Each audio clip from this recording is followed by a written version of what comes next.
Guys, তোমরা কি কখনো আলুর পকোড়া খেয়েছো? যদি না খেয়ে থাকো তাহলে রেসিপিটা ভালো করে জেনে নাও।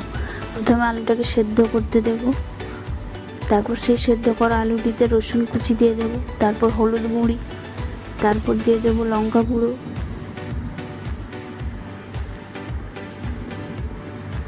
লঙ্কা গুঁড়োটা স্বাদ মতো দেবেন। তারপর চালের গুঁড়ি দিয়ে দেব, স্বাদ মতো নুন। ভালো করে এটাকে মাখিয়ে নিতে হবে।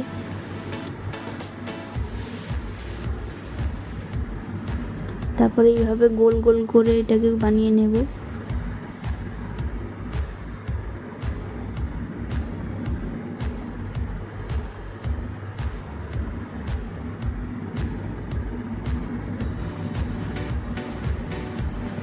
এবার আমাদের রেডি এগুলো।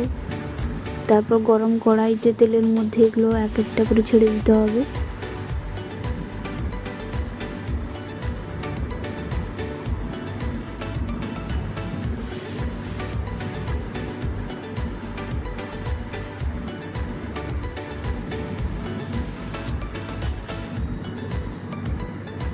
ভালো করে এটাকে নাড়াচাড়া করে এপাশ ওপাশ করে উল্টে দিতে হবে যাতে কাঁচা না থেকে যায়।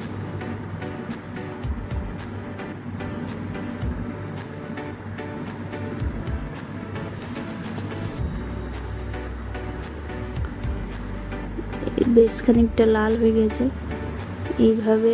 তারপর এটাকে তুলে নিতে হবে। এটা আপনারা বিকেলবেলা স্ন্যাক্সেও খেতে পারেন।